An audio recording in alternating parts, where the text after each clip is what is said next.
A ball and 2 strikes on Ehrman. Walsh ready, and the pitch got him! 27 up, 27 down. Perfection for the Greensboro Grasshoppers. 0-1, fly ball to deep left field. Bennett going back. He's at the track, and that one's gone! Fire me up, Aaron Estrada! A walk-off 2-run home run in the bottom of the 9th, and the Birds win it 3-1 over the Blue Claws. Here's De Leon's 2-2. Got him! A new career high in punch-outs for Luis De Leon. Give him 11. He is running right through this Blue Rocks lineup. 2-1, driven to deep right center field. This one was loud off the bat. Honeycutt's back. He's at the wall. He leaps, and he made the catch. Vance Honeycutt just took extra bases away from Noah Myers, and he did it crashing into that right center field wall. Encyclopedia for baseball. George gives one a ride to deep right field. Saltabon is back. It's over his head, and it's over the wall. There we go. Fire me up, Nate George.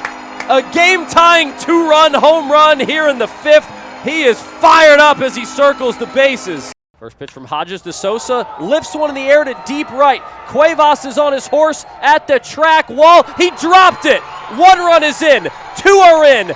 And now a 3rd. Sosa's digging for 3rd. The throw is late. It's a go-ahead bases clearing triple for Tomas Sosa. And the Birds have come all the way back. They lead it 7-6. Wherever you'll find it. Off the end of the bat, O'Farrell leaps, and he made the grab in shallow center.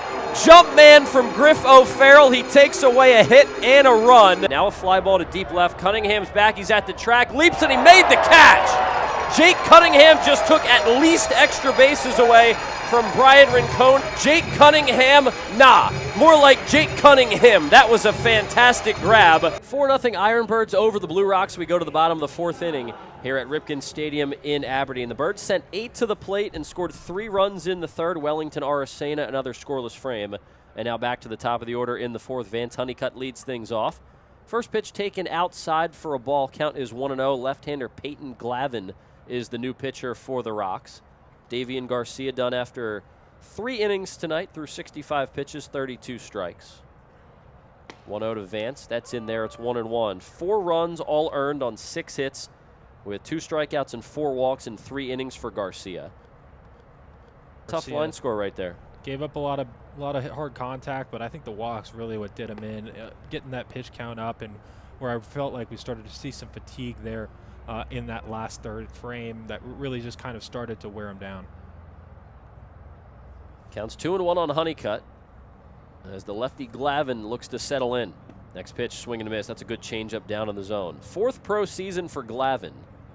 All spent in the Nationals organization. So far this season with High A Wilmington, a 3.23 ERA across 20 relief outings, 30 2/3 innings of work, 22 strikeouts, 17 walks. Opponents hitting .250 against him. Trying to keep Honeycutt off balance here like he did with the last pitch. Glavin readies the 2-2. Here it is. A little bit off the plate. That's a good take. 3-2. It's been all Ironbirds tonight. Aracena in his high A debut, 4 scoreless with 6 strikeouts. Not just 4 scoreless, but he hasn't allowed a hit. And then the bat's cooking as well. 4 runs on 6 hits. Payoff to Honeycutt. He drives one to deep left center field. White and Williams are back, and they'll just turn and watch it fly. Fire me up, Vance Honeycutt. A leadoff home run here in the 4th, and the Birds extend their lead to 5-0. That ball was blasted. He did not miss it. That's got to feel good for Vance, fresh off the injured list, and he circles the pillows. Man, what a swing right there. Clearly got all of it. I mean, we talk about such a tough ballpark to get out, and that's one of the deepest part of the parks. It looked like it's cutting through that night air. Is it going to have enough? Is it going to have enough? By no fault of his own, just because of the dimensions here. But, man, he muscles it out of here, clears the wall. What a great swing. Crushed it through. You mentioned weren't sure quite off the bat just because this ballpark, you know, there's not a lot of no-doubters in this ballpark, but man, got every bit of it. Send it out towards that scoreboard in deep left center.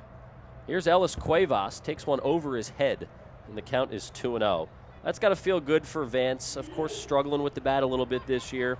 Just activated off the injured list yesterday. Probably got a chance, you know, sometimes an injury can be a blessing in disguise for a guy. You get your legs under you a little bit of time off, clear the head a little bit. Yeah, especially for a young player, first full professional season. Here's a blooper into shallow left. White is over, and he makes a leaping grab with Williams trailing behind him. And Cuevas is retired for out number 1 in the 4th.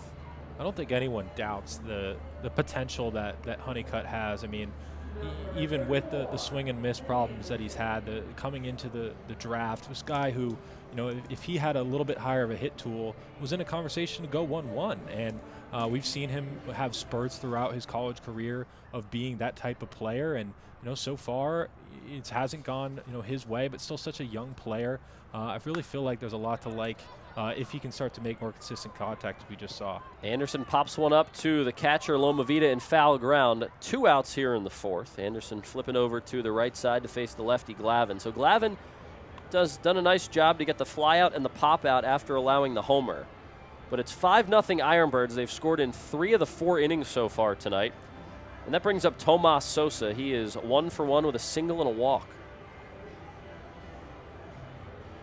That's the first home run that Peyton Glavin has allowed, not just this season, but in his professional career. Wow. In this ballpark, of all ballparks, too. You think you're safe, especially pitching in Wilmington where it's really low at sea level. You're going to another ballpark, you feel like, okay, I can maybe challenge some guys here, but Honeycutt really got a hold of that one. Swing and a miss from Tomas Sosa. And the count is 0-1. So that's impressive from Peyton Glavin. 65 innings into his pro career, hadn't allowed a homer. And then on the flip side, you've got his dad, who allowed 356 home runs in his big league career. But he's still in the Hall of Fame. Say in between those, he did okay. Yeah. I mean, I'm just looking at the baseball reference page. A lot of bold italics black text, and that means that you led the league in a category on Baseball Reference. Yeah, Brett Favre leads the NFL in interceptions, but I think it turned out okay for him. Yeah, I mean, Tom Glavin won 2 Cy Youngs throughout his career. He also had 3 or 4 other top 3 Cy Young finishes. That's just incredible right there. That Braves rotation, man, for a long time, just between Maddox and Glavin, John Smoltz. I mean, for them to dominate in an era when hitting was all the rage for a big chunk of their careers, for them to be as good as they were. I mean, that was just such a special group, and the reason with 18 straight years they made the postseason, something like that. So a true dynasty. Sosa gets into one to deep right. Banks is back, but that one's not coming back. A 2-out solo home run for Tomas Sosa, and the Birds tack on another. It's 6-0. 2 home runs in the inning for the Ironbirds. Honeycutt got it started, and Sosa keeps it going. Talk about 0 home runs coming in, and now 2 in 1 inning. That is baseball for you, folks. So Tomas Sosa has come to the plate 3 times tonight. He has reached safely all 3 times. Ball is flying tonight in Aberdeen. I mean, it is a humid, muggy night here in the Dean, but we've seen some baseballs absolutely punished into the night sky. Yeah, a couple of pitches left over the middle. And these guys, we talk about how aggressive they've been today. They are hunting fastballs, and certainly, getting a pitcher throwing from the opposite side can change things, but it certainly has not changed their approach.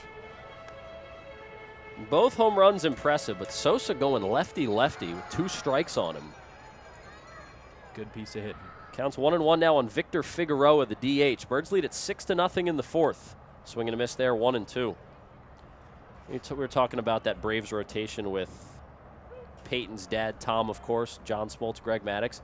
Imagine having to play start bench cut with those 3. I mean, really? Is move one to the bullpen an option? Because the Braves did that. I guess Smoltz, right? Because I mean, what an incredible career he had, being able to do it as a Hall of Fame caliber starter and a lockdown closer. To be able to do both, it's not easy. No, and not something you really see at all. Even guys like later on in their careers these days. Something maybe with prospects, you figure, okay, you don't have the stuff to stick as a starter. Let's see how it plays coming out of the pen in shorter bursts. But to be able to do that, and you're around your 30s and you don't have the velocity that you used to have and still be able to make it work, I mean, that's a testament to his ability to locate and how deep his repertoire of pitches was. 2-2 to Figueroa. Jam shot back off of Glavin's glove behind the mound, and Figueroa beats it out. No play for the shortstop, Lawson charging. That probably goes down as an infield single right there. I'd imagine. Tough play, a bit of a hot shot coming right back at him.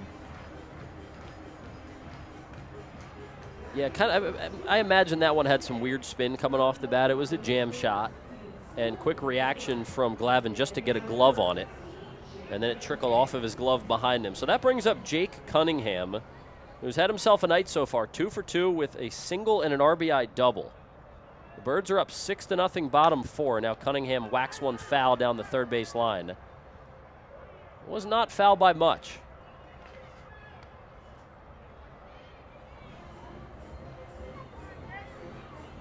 Well, the bats are hot tonight. We know that. A run in the first, 3 in the third, 2 so far here in the fourth on a pair of solo home runs from Vance Honeycutt and Tomas Sosa. Yeah, we see him really stringing hits together early on, and now the power is starting to manifest itself, really shaping up to be a nice night offensively for the Birds. Swing and a miss there. Cunningham went up the ladder for it, came up empty. But not just 1 or 2 guys in the lineup tonight. I mean, it's everybody. And even if it's a guy that doesn't have a hit tonight, everybody's taking aggressive cuts. I mean, nobody's going up there passive and looking to take walks. I mean, these guys are looking to mash tonight.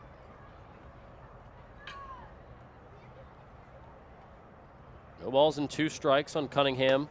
Pitch misses outside. Throw down is in time. And Victor Figueroa is cut down trying to take second base to end the inning. So Cunningham will lead off the 5th, and he'll do it with the Birds looking to hopefully hold that 6-0 lead. They just added 2 more runs on a pair of solo homers in the 4th. We'll go to the top of the 5th with the Birds up 6-0. What's the best part about being a pro baseball player so far? I love it's just baseball now. You know, it's not school, having to go to class a couple hours a day. Now it's just wake up baseball. You know, that's ever since I was young, that's always been my dream, is just show up and just get to play ball all day. And now it's a reality, just trying to make the most of it. Talent evaluators and scouts and people in the baseball world are always going to make player comparisons with a young guy coming up. Do you have any player comparisons for yourself or guys that you like to model your game after? I like Bobby Witt. I like how he plays. He's a speed guy like me, too, with the mix of power and contact and being able to steal bags. So I model my game after him, and just the way that he plays hard, and that's ultimately who I model my game after. You had an Instagram post earlier this year talking about your faith and how you've really grown into your faith this year. One of the things you wrote in that Instagram caption was you were talking about how you didn't feel like you were good enough if you didn't perform on the field. And obviously now you're past that. How did you move past that negative mindset to a positive mindset? Absolutely. After I was drafted, kind of my whole mind was just stuck on baseball. I'm like, all right, like I grew up in a Christian household and I went to church on Sundays, but there was something more. There was a piece that I was missing. And actually during Instructs camp, we had chapel with one of the pastors' name was Rick Beachy at Abundant Life Church in Sarasota. And as I started to grow a relationship with him, going to chapel every week, he kind of just planted that seed in my heart that began to grow, just that fire for Jesus every single day. And multiple times, you know, me and him would go out to eat and just talk for hours about the Bible and to love like Jesus, and how no matter how dirty we are, we could always come to Jesus. And for me, my whole identity was in baseball, and that's how I was self-worth as a person. As I woke up today, I was like, all right, I'm just Nate the baseball player. I wasn't a child of God at that moment, and I got baptized and I surrendered my life, and now it's no longer about my stats, my identity in baseball. My identity is in Jesus and what Jesus did for me. Before, I was a baseball player who would put his faith off to the side, and now I'm just a child of God who happens to be a baseball player. So it really shifts your identity and your self-worth and how you wake up every day. It's not just baseball. There's so much more to life than that. That's a really cool perspective and a really mature perspective on that whole situation and how you've evolved as a person, not just as an athlete. I've seen some pictures of you with eye black in the shape of a cross on your face. When did you start doing that? I started doing that in high school. I was kind of inconsistent for a while, but once I got the pro ball, I told myself, like, this is something I want to do each and every day. I don't care how it looks and what other people on the internet might say about it. That's just something small that may plant a seed in someone else's heart. It's just me. Something as dumb as it sounds, as wearing cross eye black could plant a seed in someone's heart and could allow them to reach out to Jesus. So ultimately, that's the reason that I do it. Nate, thanks for an awesome interview. Keep doing what you're doing and continue your success. Thank you. I appreciate it.